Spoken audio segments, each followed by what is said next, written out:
Welcome to S2N IAS Academy CSAT Reading Comprehension for UPSC Civil Service Examination Prelims Paper 2.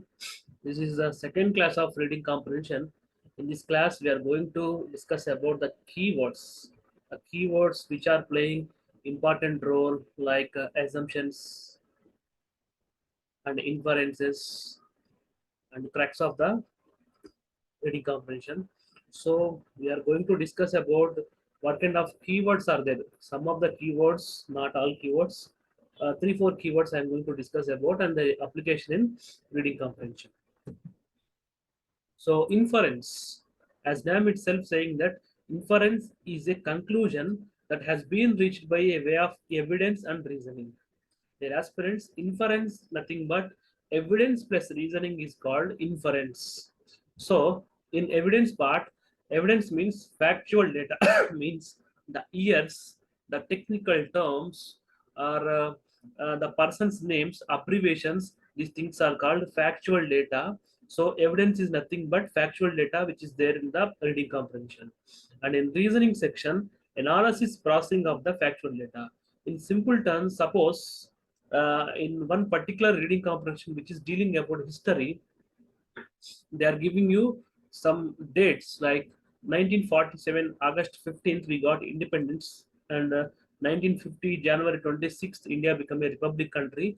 So both these days comes under evidences, and reasoning is between the date of independence and the date of India becoming republic, means the mean phase, means the time period of the constitution making. So evidence plus reasoning is equal to inference. Let's take up one passage so that you can better understanding about inference. So in this first passage, we are going to discuss about India has lost a dispute settlement against global corporates on whom it imposed retrospective tax. 2-3 years ago, a discussion about retrospective tax was taken place in Indian context. This passage is dealing about this retrospective tax claims, whether industries will be backed down from the claims or forfeit interest and damages as offered by the government to close the chapter will likely depend on its institutional shareholders. Irrespective of the outcome, global capital is unlikely to immediately forget the ad hoc approach to this critical policy issue and rush in, be it fluctuating trade tariffs or shifting GST rates and rules have created dents. So this passage mainly, the two stakeholders of this passage is, one is the government of India or Ministry of Finance, and the other one is foreign companies. There is a rift in the issue of GST and retrospective tax issues. So straightly going to the question, they're asking the inference which is best from the passage. So if you look at the answers, the first one is taxation department needs to work in consideration of the principles of the free market economy. And the second option is telling about India needs to demonstrate greater clarity and consistency in policy on the board to fix its broken credibility. Here they are using an extreme word called broken credibility. Third option is reform of inspector Raj system, which we did not discuss anything in this passage. In India is long way away from the reaching of its destiny. So you can eliminate the option C. FDA inflows into India will reduce in short run. This will be very deeper point. Here we are just discussing about inference. We are not talking about any conclusion. So we can also eliminate option D also. So we need to fix in between option A and option B. So the answer is option B, because B is most valid because it tells us to keep investors in confidence, the confidence of the investors. And after breaking credibility, we need to show more policy consistency and clarity.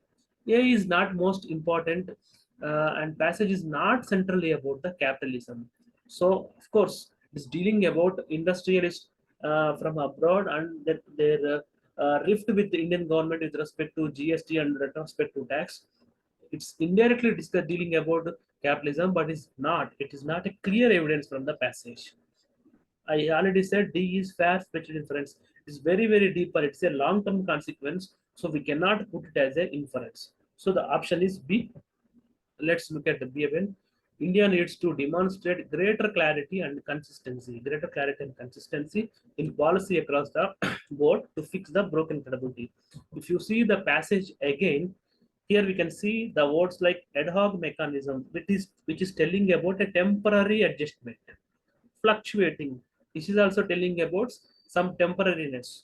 So the evidences are these kind of terminologies like ad hoc and fluctuating, and the analogy between these two things is something which is there with respect to some temporary issue, some issue is going on, and we need a long-term solution. That's what they're asking.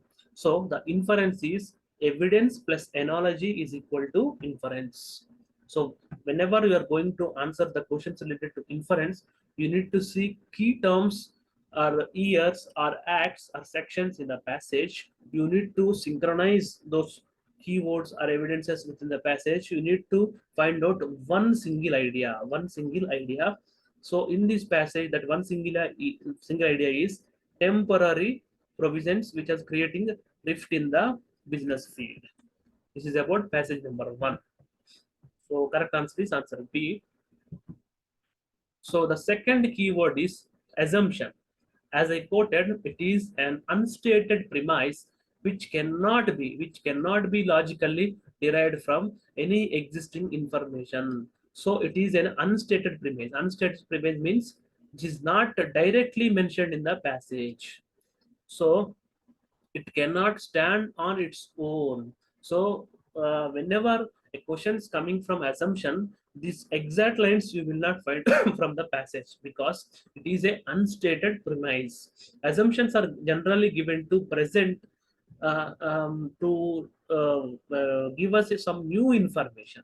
If you want to give any new information, you assume it. So it is not stated in the passage and it is not stand on its own. So it is not an independent statement. Either it is not an independent statement or it is stated in the passage. It is a assumption means just we are deriving something out of the known information. We are deriving some unknown information from the information which we already know. So if we look at the passage number 2, it is dealing about landslips. Landslips have become usual story in Himalayan states of India, in Himalayan regions, in the high risk zone of landslips, calling for greater caution in pursuing destructive projects, particularly hydropower. So hydropower, there is considerable scientific literature now saying about mountain slips are experiencing not just seismic and rain induced stress, but also man-made pressure to exploit hydropower and build more roads, and are being rendered even more fragile. So more fragile, it is a keyword once again. A decade ago, the action plan on climate change published by the states identified some key hazards. This is also one kind of evidence, one kind of keyword in the passage, and wanted to take a long-term remedial measures. So they are expecting long-term remedial measures. There is a wide support among local communities for sustainable tourism and expansion of farm-based economy, particularly apple growing, but these can progress only when environmental losses are halted. With greater rainfall and more cloud-burst activity, the region is bound to face greater uncertainty. Maintaining the status quo can only make the ghastly episodes of falling builders and lost leaves a more frequent feature. So this passage more relatively dealing with some natural disasters, the reasons behind natural disasters, and they're expecting some sustainable solutions from the government.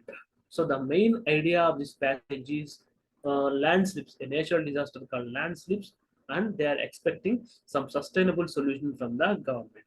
So if we the keywords like more fragile, hazardous, long-term remedial measures, sustainable tourism, these things are making us clear, giving us clear picture about the main idea of the passage which we discussed in the previous class.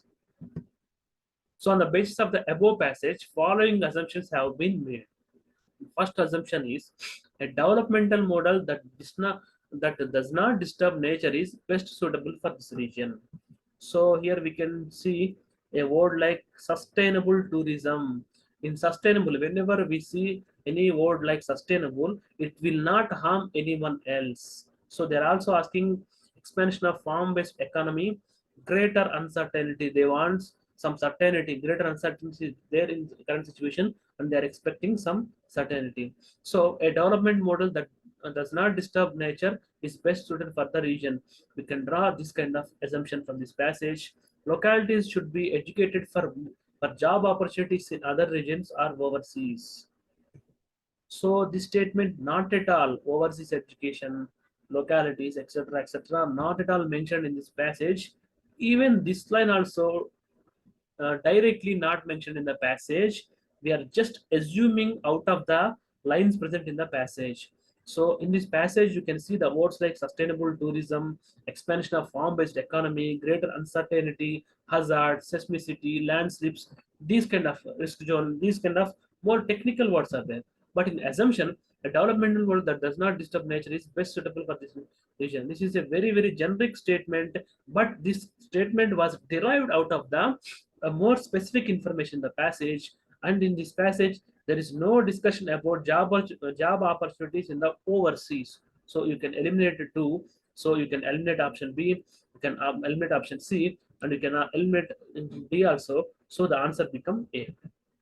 So correct answer is A, because luckily the second statement is not at all related to this passage. So you can ask me, sir, you only said that inference is a statement which is not stated in the passage, but the second condition is yes, inference is something, the statement not mentioned in the passage, but it was derived out of the known information. And unknown information derived out of the known information is called inference, and it is not straightly making the passage. This is the unknown information that a developmental model that does not disturb nature is best suitable for this region. It is the unknown information derived out of the known information called sustainable tourism, expansion of farm-based economy, greater uncertainty, the seismic zones, etc., etc. But the second one is not at all related to the passage. That's why the answer is A only. So the third keyword from this reading comprehension question is factual questions like this. Factual questions are, in these factual questions, you will not see the keywords like what is the assumption, what is the corollary, what is the crux, what is the conclusion of the passage, but they directly ask you questions from the passage. Which of the following should be avoided by the industrial and social policies of the states in this region? So by carefully reading this passage, they are asking things like sustainable tourism, expansion of farm-based economy. Those are the two demands. So they are asking jobs, but those kind of jobs which are not harming the environment, as well as they are asking about tourism, which is a sustainable one. So you see the answers: intense construction of engineered structures. I think they are not asking renewable energy promotion and tree falling and inundating large spaces. So which of the following should be avoided by the industrial and social policies of the states? So they are asking sustainable tourism and sustainable jobs, intense construction of engineered structures. This will definitely hamper the sustainability of that region. So we can take this answer. Renewable energy creates sustainable tourism. Renewable energy creates sustainable jobs. So this is not the one we are looking for. Tree felling and inundating large spaces, this may create tourism employment, but that is not sustainable. This may create some jobs in the timber industry and the construction industries, but that is not a sustainable one. So you can take option 3. So the answer can be option D. So the correct answer is option D, because renewable energy promotion creates sustainable employment as well as sustainable tourism opportunities. So you can eliminate option 2. If you eliminate option 2, B will go and C will go, and the answer is 1 and 3 only, D, because as well as 1, 3 also the most suitable answer for this passage. So factual questions are relatively less in difficulty, because you straightly read the passage and you understand something. If something is found in the answers, we will tick it. If something is not found in the answer, we will eliminate it, and by elimination itself, you will land up in the correct answer. So in between option A and D, D is most suitable answer, because Option 3 also you can be placed, which can be avoided by the industrialist in this area. So message conveyed by passage. Frequently you encounter the questions like, what is the message conveyed by the author in this passage? What is the central theme of this passage? What kind of message author wants to give to society like this? So message conveyed by a passage means the main value that is being conveyed when someone reads it. Any layman, not that you are a subject expert, any layman who is unknown to the subject, who is less familiar to the subject, by reading, by first reading itself, he can directly understand the things that is the message conveyed by a passage. Otherwise, if the passage is very arbitrary, some philosophical kind of things are there, they are talking about psychology or physiology, anatomy, some technical subject, an interpretation that can be understood by the people, whether it's directly stated in the passage or at least interpretation by reading once or twice or thrice, or by asking any lecturer, professor, any faculty member, and if that person gives you summary, so whether that is a straight idea of the passage or an interpretation of passage that is there, the central theme of the passage is there, that we can call as a message conveyed by a passage, conveyed by a passage. So by looking at one passage, you can understand this concept. So passage number 3, perhaps the modern farm equipment having the most immediate effect are soil and water sensors. So modern farm equipment, if you pronounce a word like modern farm equipment, the immediate thing comes into your mind is soil and water sensors. These sensors are durable, unobstructive, and relatively inexpensive. Even family farms are finding it affordable to distribute them throughout their land, and they provide numerous benefits. For instance, these sensors can detect moisture and nitrogen levels. The farm can use the information to determine when to water and when to fertilize rather than rely on a predetermined schedule. So, dear aspirants, from this passage, we are discussing about what kind of message author is conveying out of this passage. So, by first reading itself, you can have some idea that this passage is dealing about modern farm equipment, and this passage is telling about that equipment should be durable, means it can be adjustable at any kind of atmosphere. It is unobstructive, without any hassle free, without any obstructions. It should work, it should be inexpensive, and it should give you some calibrations like nitrogen level, moisture level, etc., etc. Instead of following a predetermined schedule, the sensors should give some information to the farmer. So it is largely dealing about modern farm equipment, as well as the symptoms, what kind of symptoms we can expect from a modern farm equipment. So it is mainly dealing about one farm equipment and their symptoms, their features. That's what the main idea of this passage. So the message conveyed by the passage is option A, sensor ensure not just cost saving but also makes farmers more environment friendly. More environment friendly. Biosensors can be helpful in using natural mechanisms at zero cost for achieving precision farming. Policymakers should promote low cost availability of sensors so that farmers scale up. In this passage, we did not see any word related to policymakers. We saw nothing about policymakers, so you can eliminate option C. Modernization of farming in India can be kick-started with low-cost technology like sensors to make the process attractive and remunerative. Even about remuneration also we did not see. So options, so the correct answer should be in between A and B. The answer is A, because sensors ensures not only cost saving but also makes farmers more environment friendly. Dear aspirants, even though you don't know anything about it, say for the you can assume it as a X, and you can assume the second part of the sentence as a Y. So in X they are dealing about some equipment, in Y they are telling about the features of the equipment. Before reading the question itself, I told that the first part telling about some mechanism, and second part is telling about the symptoms or features of the mechanism. So sensors, the mechanism is sensors, ensures not just cost saving but also they are environmental friendly. So Getting notifications about when to water means this is conserving water, and when to approach for fertilization to apply the fertilizers. This also ensures the reducing pollution levels, and so water conservation and reducing fertilizer usage is indirectly protecting your environment. So sensors ensure not just cost saving but also making environmental friendly. But why option B is not the answer means biosensors can be helpful in using natural mechanisms at zero cost for achieving precision farming. So the term precision farming you can derive out of this passage, but we are not discussing. The main idea of the passage is not dealing about the precision farming. The main idea about is the environmental friendly sensors, cost effective sensors, and mechanization of the Indian agriculture. So the option is A. So option B also one of the idea, but is not the core idea of the passage. So crux. The fourth keyword today we are discussing about crux. Sometimes we will get the questions like, what is the crux of this passage? What kind of crux?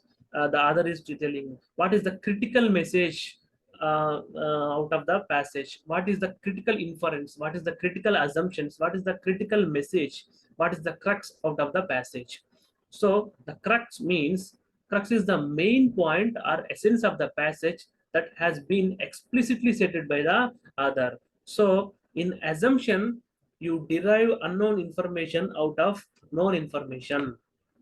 So in inference, you depending upon evidences and analogy. So evidence means factual information directly present in the passage. Those evidences, one, two, three, four evidences will be there. Synchronization of those evidences gives you inference. So even inference is not directly mentioned in the passage. Some facts are mentioned in the passage. You are mixing, you are intermixing those passages, and you are getting a conclusion. That is inference. In assumption, nothing is mentioned in the passage. You are deriving unknown information from the known information.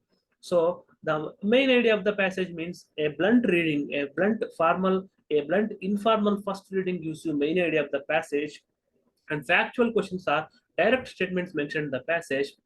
The crux means the point which is there, the main point which is explicitly mentioned in the passage by the author. So please go to the question. Passage 4. Initial public offers. IPOs are sought after in the belief that they serve up return opportunities. But does that pan out in reality? Not quite. Long-term returns for IPOs do not boast of anything special, with most of them putting up mediocre performance. Those that have delivered multifold are few. It's it's logical that the company will try to maximize issue proceeds, and will price it accordingly. And IPOs that come in bull markets, such as now, can get away with precisely earnings multiples. The other way to earn is from listing gains, but here it works out much on luck. If you are viewing IPOs from this lens, remember that betting on listing gains is more a speculation than an exercise rooted in analysis of the fundamental strengths of the valuations. Apart from the wide range of post-listing returns, it is hard to say beforehand what a stock does on listing a day. So in this passage, they are telling about initial public offers. All of you know this concept from Indian economy. So they are comparing about some betting kind of thing with the initial public offerings. What kind of shares will give you long-term benefits? What kind of shares will you gives you losses in bull markets? So which of the following is the best described crux of the above passage? So if any one of you knows the answer, you can put it in comment box, chat box. The option is, for a stock to be good long-term investment, it needs to be backed by a good business and be available at reasonable prices. And option B is, jumping into low-priced IPOs is not wise, since a weak businesses can drag the stock value down in short term. Option C is, investors lack much freedom in IPOs, since the information about future or past of the business is limited. And option D is secondary market returns are comparatively secure than IPOs. Which of the following describes the crux of the above passage? So any one of you can guess answer. They can put it in chat box because crux is the direct idea of the passage mentioned in the passage. So there is no need to look for the evidences. There is no scope for assumptions. There is no scope for synchronizing the evidences and putting them in order and getting one solution out of it. And there is no energy wastage to get to find out the unknown information from the known information. At least there is no scope for looking at the facts of the passage. So the correct answer is option A. For a stock to be good long-term investment, it needs to be backed by good businesses and be available at reasonable prices. So we can, one of the student guessed it. The answer is A, because here you can see the term like price it accordingly. So for a stock to be a good long-term investment, it needs to be backed by good business and be available for reasonable prices. In this passage, they are largely discussing about two things. That is, one, good atmosphere for the market, as well as the second one is good price. So, good atmosphere and good price. This is there in the option A only. If you see option D, secondary market returns are comparatively secure than the IPOs. There is this is a comparison. You can take it as an assumption. If you look at the option C, investors lack much freedom in IPO since the information about future or past of the business is limited. So assumptions are there, inferences are there, but option A is much suitable for the question of the crux of the passage, because in this passage itself they are discussing about the good atmosphere for investment and the good price in the bull market. So the option is option A. Like that, in this class we discussed about assumption, inferences, and message given by the author, crux of the passage, and as well as a factual questions. So from the above exercise we learned these kind of questions from 5 different passages. If any one of the student having any doubt, they can ask me.